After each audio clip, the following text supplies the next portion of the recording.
नमस्कार दोस्तों, मैं अपने YouTube चैनल पर आप सभी का हार्दिक स्वागत करता हूं। अपने पिछले लेक्चर में हम लोगों ने हिस्टोरिकल बैकग्राउंड, ऐतिहासिक परिदृश्य के चैप्टर को समाप्त कर लिया था। आज से हम लोग मेकिंग ऑफ द कॉन्स्टिट्यूशन, संविधान का निर्माण चैप्टर को प्रारंभ करेंगे। ये बहुत ही इंटरेस्टिंग टॉपिक आज से प्रारंभ होने जा रहा है। संविधान का निर्माण कैसे हुआ, इसके बारे में आज हम लोग देखेंगे। देखिए, 15 अगस्त 1947 ईस्वी को भारत स्वतंत्र हो गया था। भारत को स्वतंत्रता मिल गई थी, लेकिन अब भारतीयों को अपना प्रशासन चलाने के लिए किसी ना किसी व्यवस्था की जरूरत थी, किसी ना किसी निकाय की जरूरत थी। ऐसे दस्तावेज का जरूरत था जिसमें सारे नियम कानून लिखे हों, जिसमें अधिकार का वर्णन किया गया हो। क्योंकि 15 अगस्त 1947 ईस्वी से ब्रिटेन की सत्ता भारत में पूरी तरह से समाप्त हो गई थी। तो जो ब्रिटेन के द्वारा जो अधिनियम आ रहे थे, तो उनको तो हम फॉलो कर नहीं सकते थे, क्योंकि हमारा देश स्वतंत्र हो गया था। हमें अपना अलग संविधान बनाना था, अलग नियम कानून बनाने थे। भारत को आजादी मिलने से पहले भारतीयों को पता चल गया था कि हम लोग बहुत ही जल्द स्वतंत्र होने वाले हैं। इसीलिए भारतीयों ने स्वतंत्रता प्राप्ति से पहले ही संविधान का निर्माण कार्य को प्रारंभ कर दिया था। तो हम लोग देखेंगे कि वह कौन सा निकाय थी, वह कौन सी निकाय थी, वह कौन सा व्यवस्था था जिसके द्वारा संविधान कार्य प्रारंभ होता है।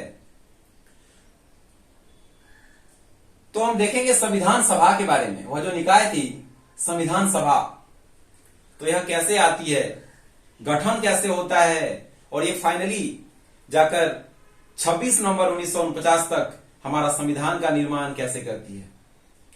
इन सभी चीजों के बारे में आज के क्लास में हम लोग देखेंगे। तो चलिए हम लोग प्रारंभ करते हैं। संविधान सभा, संविधान सभा यह जो शब्द है, इसका सबसे पहले मांग किया गया था 1934 में एमएन रॉय के द्वारा। कब किया गया था? 1934 में किसके द्वारा किया गया था? एमएन रॉय के द्वारा पहली बार मांग किया गया। 1935 के भारतीय राष्ट्रीय कांग्रेस में पहली बार आधिकारिक तौर पर संविधान सभा का मांग किया गया था। पहली बार मांग किया गया 1934 में एमएन रॉय के द्वारा, आधिकारिक तौर पर 1935 के भारतीय राष्ट्रीय कांग्रेस के अधिवेशन में किया गया था। तो कब किया गया था? 1935 के इंडियन नेशनल कांग्रेस, भारतीय राष्ट्रीय कांग्रेस के अधिवेशन में किया गया था आधिकारिक तौर पर। इंपॉर्टेंट है कि पहली बार मांग तो 1934 में हुआ, लेकिन आधिकारिक तौर पर 1935 में मांग किया गया। अब देखिए, संविधान सभा का मांग तो हो गया आधिकारिक तौर पर। अब इसमें सदस्यों का चुनाव कैसे होना था, इसमें सदस्य चुनकर कैसे आएंगे, तो इसके लिए 1938 में कांग्रेस की तरफ से जवाहरलाल नेहरू के द्वारा यह घोषणा किया गया कि संविधान सभा के सदस्यों का चुनाव वयस्क मताधिकार के आधार पर होगा। इसका चुनाव कैसे होगा? वयस्क मताधिकार के आधार पर होगा, और इसमें कोई भी बाहरी हस्तक्षेप नहीं होगी। जैसे कोई भी देश, यानी ब्रिटेन का भी कोई हस्तक्षेप इसमें अब नहीं होगा। तो इस प्रस्ताव को 1940 में, 1940 ईस्वी में, 1940 ईस्वी में ब्रिटिश सरकार के द्वारा स्वीकार कर लिया जाता है। हालांकि स्वीकार करने के पीछे काफी रीजन थे, इसलिए उन्होंने स्वीकार किया इतनी जल्दी। देखिए 1939 में सेकेंड वर्ल्ड वार प्रारंभ हो चुका था और उनको सेकेंड वर्ल्ड वार में भारतीयों का सहायता चाहिए था।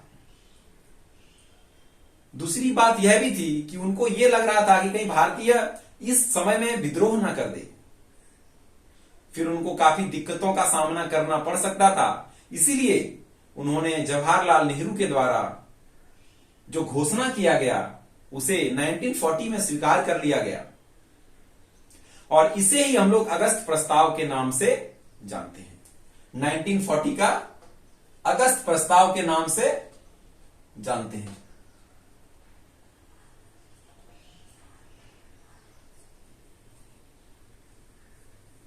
अब क्या है, जब स्वीकार कर लिया ब्रिटिश सरकार ने, तो इनको अब संविधान सभा का निर्माण करवाना था। तो इन्होंने 1942 में 1942 ईस्वी में एक सर स्टैफोर्ड क्रिप्स नामक एक व्यक्ति को भारत भेजते हैं। कब भेजते हैं?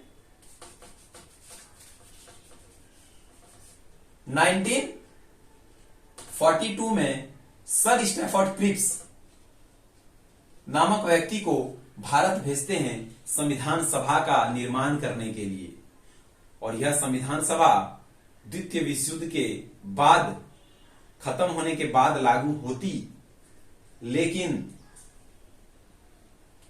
क्रिप्स मिशन का मुस्लिम लीग ने बहिष्कार किया। मुस्लिम लीग ने इसे अस्वीकार किया क्योंकि मुस्लिम लीग चाहते थे दो संविधान सभा, क्योंकि इन्होंने विभाजन का मांग किया था कि दो अलग स्वायत्त भारत पाकिस्तान होगा, और इनको दो संविधान सभा की इन्होंने मुस्लिम लीग ने मांग की। इसीलिए मुस्लिम लीग ने क्रिप्स मिशन को, जो 1942 का क्रिप्स मिशन को अस्वीकार कर दिया, जिस कारण क्रिप्स मिशन क्या हो गया? असफल हो गया। क्रिप्स मिशन असफल हो गया, संविधान सभा नहीं बना पाया। अब भाई बात ऐसा है कि ब्रिटिश सरकार ने स्वीकार कर लिया था घोषणा को, तो उनको तो संविधान सभा का निर्माण करवाना ही था। वादा किया तो निभाना पड़ेगा। अब देखिए 1946 में क्या होता है, दोबारा एक मिशन को भेजती है ब्रिटिश सरकार, और यह मिशन 3 सदस्य मिशन होता है। इसमें 3 सदस्य होते हैं, वो भारत आती है, जिसको कैबिनेट मिशन के नाम से जाना जाता है। किसके नाम से? 1946 का कैबिनेट मिशन।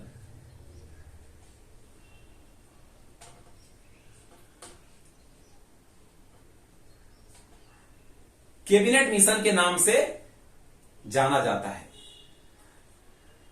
इन्होंने भी दो संविधान सभा की मांग को ठुकरा दिया। जो मुस्लिम लीग का मांग था दो संविधान सभा चाहिए, तो इन्होंने भी उस मांग को ठुकरा दिया।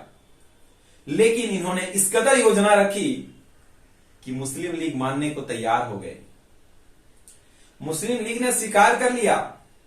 भाई कैसा रखा इन्होंने अपना योजना, अपना प्रस्ताव। देखिए इन्होंने क्या किया कि मुस्लिम लीग के लिए अलग से कुछ सीटें निर्धारित कर दी गई। दरअसल मुस्लिम लीग को क्या चाहिए था? अपना रिप्रेजेंटेशन चाहिए था, और उनको ये रिप्रेजेंटेशन मिल गया। इसलिए उन्होंने इस मिशन को स्वीकार किया। तो इस प्रकार 1946 में कैबिनेट मिशन की सिफारिश पर संविधान सभा का गठन होता है। संविधान सभा का गठन होता है। अब हम लोग देखेंगे गठन में।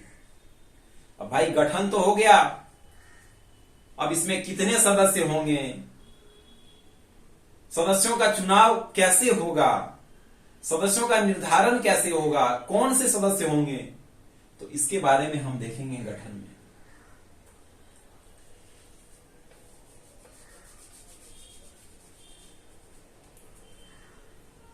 तो 1946 में गठन होता है संविधान सभा का। जब गठन होता है तो इसमें टोटल 389 मेंबर्स का घोषणा करते हैं कि इसमें संविधान सभा में टोटल कितने सदस्य होंगे? 389, जिसमें से 296 ब्रिटिश प्रांत के होंगे और 93 किसके होंगे? देसी रियासत के होंगे, देसी रियासत से होंगे,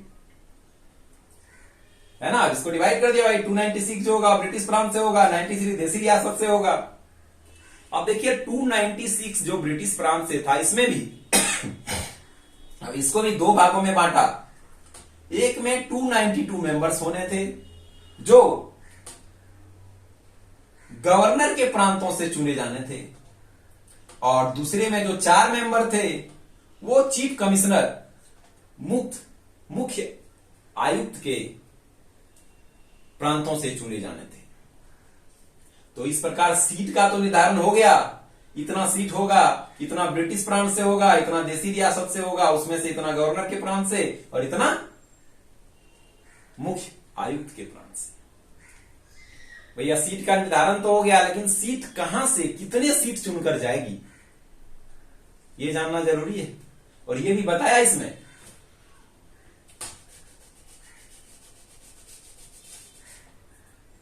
तो कैसे जाएगी? देखिए, प्रांतों और देसी रियासतों में जनसंख्या के आधार पर सीटों का निर्धारण होगा। भाई जनसंख्या के आधार पर तो होगा, लेकिन आपको मोटे तौर पर बता दें कि ऐसा था कि 10 लाख लोगों पर एक सीट का निर्धारण किया जाएगा। कितने लोगों पर? 10 लाख। 10 लाख लोगों पर कितने सीट? एक सीट का निर्धारण किया जाएगा। चलिए, हमने सीट का निर्धारण तो कर लिया, अब इसमें होगा कौन कौन? तो इसको 3 समुदाय में बांटा था।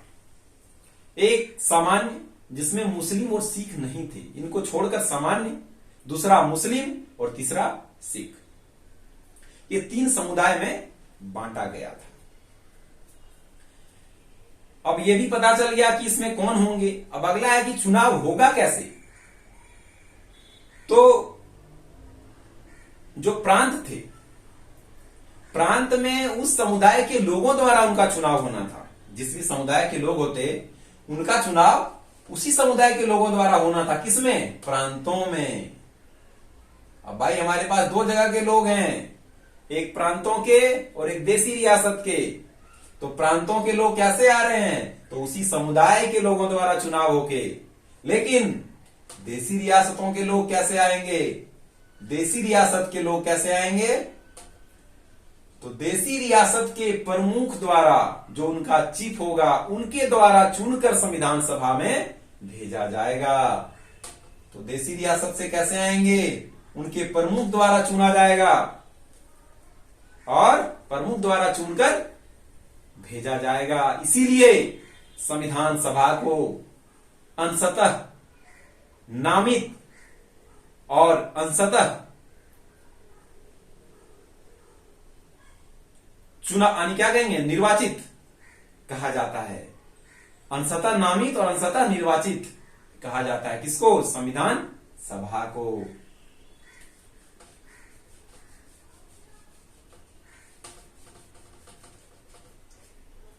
अब हमने संविधान सभा का गठन कर लिया, मेंबर्स कितने होंगे, कैसे इनका निर्धारण कैसे होगा, कौन होंगे, चुनाव कैसे होगा, ये सारी चीजें कर लिया। अब 1946 में ही इसका चुनाव होता है। चुनाव, अब देखिए चुनाव होना है, सीट तो है ना। अब चुनाव होगा कैसे? तो भाई जो सीट है उसको तो जो पार्टी होगा उसमें डिवाइड किया जाएगा पहले तो उस समय कौन कौन सी पार्टियां थी? एक भारतीय राष्ट्रीय कांग्रेस और दूसरा मुस्लिम लीग। तो टोटल सीट हमारे पास कितने थे संविधान सभा में? 389। अब 389 में मैं बताया 296 ब्रिटिश प्रांत के और 93 देसी रियासत के। अब देखिए 296 जो ब्रिटिश प्रांत के थे, इनमें एक था भारतीय राष्ट्रीय कांग्रेस। तो भारतीय राष्ट्रीय कांग्रेस को 208 सीटें दे दी गई और मुस्लिम लीग को टोटल 73 सीटें दिया गया। और जो इंडिपेंडेंट स्वतंत्र थे उनको 15 सीटें दिया गया। देखिए टोटल 296 होता है। हाँ ठीक है, टोटल 296। तो 208 भारतीय राष्ट्रीय कांग्रेस को, 73 मुस्लिम लीग को और 15 जो थे वो स्वतंत्र थे। और देसी रियासतों में टोटल 93 सीटें थी। अब देखिए देसी रियासत जो उस समय थे वहां पे राजे रजवाड़े का शासन था, तो उनमें इतना एटीट्यूड था कि उनको लगा कि हाँ हम चुने गए लोगों के द्वारा हम संविधान सभा में शामिल होंगे। नहीं, उन्होंने मना कर दिया, इनकार कर दिया। तो जो 93 सीट थे देसी रियासत से, सभी के सभी सीट नहीं भर पाए। कुछ सीटें इसमें खाली रह गई क्योंकि उन्होंने संविधान सभा में शामिल होने से इनकार कर दिया। किसने? देसी रियासतों ने। इस प्रकार इनका चुनाव तो हो गया। अब देखेंगे इसकी कार्य प्रणाली के बारे में हम लोग, कैसे संविधान सभा का कार्य प्रणाली कैसे प्रारंभ होता है, इसका बैठक के बारे में, है ना। तो अब हम लोग स्टार्ट करेंगे कार्य प्रणाली। हम बहुत बार एग्जाम में भी क्वेश्चन आया है और ये सभी लोगों को पता होता है। संविधान सभा की पहली बैठक कब हुई थी? 9 दिसंबर 1946, 9 दिसंबर 1946 ईस्वी को। कब हुई थी? 9 दिसंबर 1946 को पहली बार बैठक होता है। संविधान सभा की बैठक पहली बार 9 दिसंबर 1946 ईस्वी को होती है। अब देखिए इसका उस समय मुस्लिम लीग के द्वारा विरोध किया जा रहा था। मुस्लिम लीग इसमें शामिल नहीं हुए, तो इसीलिए टोटल इसमें 211 लोग ही शामिल हुए थे। कितने लोग? 211 लोग शामिल हुए थे। अब देखिए इनका बैठक होना था, तो भैया बैठक को संचालन करने के लिए किसी ना किसी व्यक्ति की तो जरूरत होती है। जैसे हम देखते हैं लोकसभा में लोकसभा का अध्यक्ष है, राज्यसभा में राज्यसभा का जो उपसभापति है, सभापति है ना। तो इसी प्रकार इसका भी संचालन के लिए किसी ना किसी का जरूरत था, और उस समय ऐसा कोई भी नॉमिनेटेड या निर्वाचित या मनोनीत कोई नहीं था। तो क्या किया गया? फ्रांस के तौर पर, किसके तौर पर? फ्रांस के तौर पर जो सबसे वरिष्ठतम लोग थे, यानी कि इस सभा में जो सबसे वरिष्ठतम सदस्य थे, उनको अस्थायी तौर पर अध्यक्ष चुना गया। तो भैया इसमें कौन थे जो सबसे वरिष्ठतम थे? तो डॉक्टर सच्चिदानंद सिन्हा थे। सच्चिदानंद सिन्हा, मैं लिख नहीं रहा हूं उसको, बड़ा नाम है थोड़ा, आप लोगों को ऐसे याद होगा। डॉक्टर सच्चिदानंद सिन्हा संविधान सभा के पहले अध्यक्ष थे, लेकिन ये अस्थायी अध्यक्ष थे। अब फिर बाद में जब इसका बैठक होता है तो उसमें अस्थायी तौर पर डॉक्टर राजेंद्र प्रसाद को अध्यक्ष चुना जाता है। ठीक है, डॉक्टर राजेंद्र प्रसाद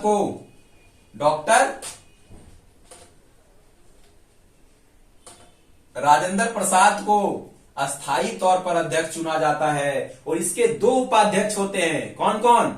उपाध्यक्ष 2 होते हैं, एक एच.सी. मुखर्जी और एक वी.टी. कृष्णमाचारी।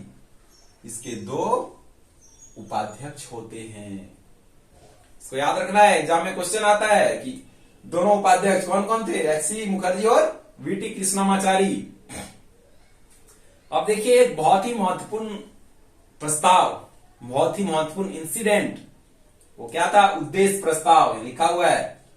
उद्देश्य प्रस्ताव 13 दिसंबर 1946 को, 13 दिसंबर 1946 जवाहरलाल नेहरू के द्वारा एक उद्देश्य प्रस्ताव प्रस्तुत किया जाता है। अब ये उद्देश्य प्रस्ताव में होता क्या है? जो इसका संरचना है ना, कैसे संरचना होगा उसके बारे में जवाहरलाल नेहरू ने बताया। इसके कुछ पॉइंट्स हैं, उसको आप लोग देख लीजिएगा, है ना। तो इसके संरचना का जो ढांचा था उसके बारे में बताया जिन्होंने, किसमें? उद्देश्य प्रस्ताव में। बहुत ही इंपॉर्टेंट था ये उद्देश्य प्रस्ताव, है ना। इसमें कैसे संरचना, क्या कैसे होगा संविधान सभा, उसके बारे में बताया उन्होंने। और इसी के द्वारा हमारा जो प्रस्तावना है यहीं से निकल कर आता है। प्रस्तावना शब्द कहां से निकल कर आता है? तो उद्देश्य प्रस्ताव से ही निकल कर आता है। प्रस्तावना है ना, प्रस्तावना शब्द जो है उद्देश्य प्रस्ताव से निकल कर आता है। हाँ सॉरी, एक चीज मैं इसमें बताना भूल गया, ये जो प्रस्ताव था इसको स्वीकार कर लिया गया। कब स्वीकार किया? 22 जनवरी 1947 ईस्वी को इसे स्वीकार किया गया था और यहीं से प्रस्तावना शब्द निकल कर आता है। याद रखना है, प्रस्तावना शब्द कहां से आया? तो उद्देश्य प्रस्ताव से, है ना। इसको किसने पेश किया था? जवाहरलाल नेहरू ने। कब किया था? 13 दिसंबर 1946 को। कब स्वीकार किया गया? 22 जनवरी 1947।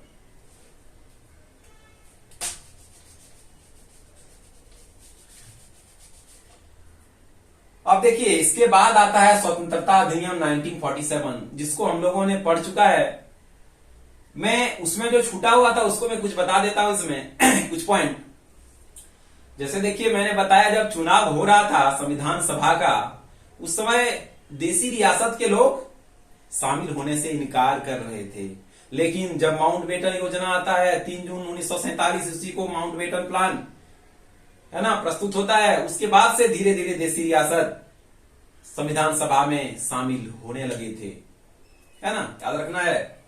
और उसके बाद मैंने ये भी बताया था कि उसमें संविधान सभा, उसमें जो संविधान सभा थी वो 2 रूपों में कार्य कर रही थी, है ना। एक संविधान निर्माण में और दूसरा, क्योंकि संसद तो बना नहीं था उस समय, है ना, संसद तो बहुत बाद में जाके बनेगा। एक संविधान निर्माण में और एक संसद के रूप में हमारा संविधान सभा कार्य कर रही थी। ठीक है, तो इसीलिए क्वेश्चन आता है कि स्वतंत्र भारत का पहला संसद जो है वो संविधान सभा को कहा जाता है ना। संसद के रूप में कौन कार्य कर रहा था? संविधान सभा। ठीक है, तो याद रखना है।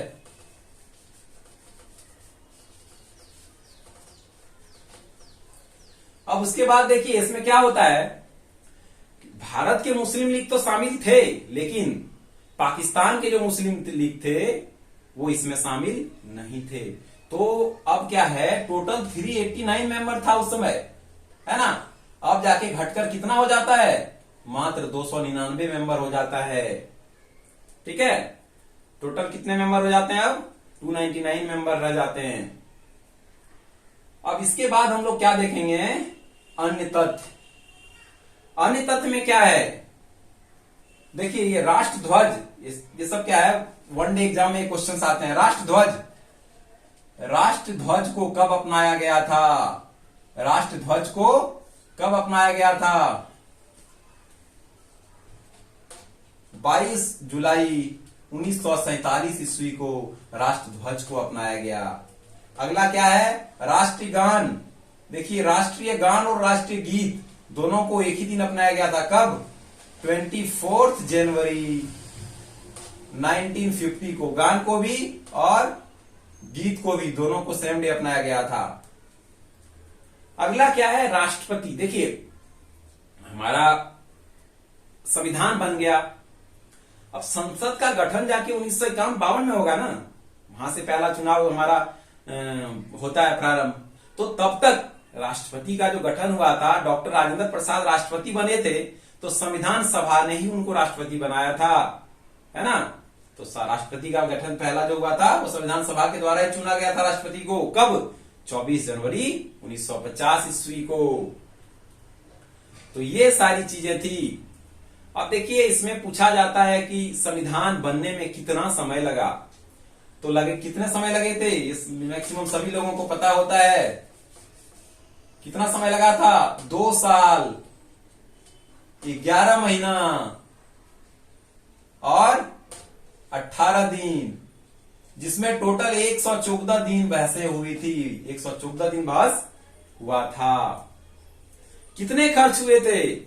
टोटल 64 लाख, 64 लाख, पता नहीं आज का 64,000 करोड़ होगा या 6400 करोड़ होगा, पता नहीं, लेकिन उस समय 64 लाख खर्च हुए थे, समझ लीजिए। ठीक है, तो अब इसके बाद हम लोग पढ़ेंगे, अगले क्लास में देखेंगे कि समितियां होती है, कुछ समितियों का गठन किया जाता है उसके बारे में, और अगले क्लास में इसको खत्म भी करेंगे हम लोग। तो आज के लिए इतना ही। आप लोगों का बहुत बहुत धन्यवाद वीडियो में बने रहने के लिए। Thank you so much.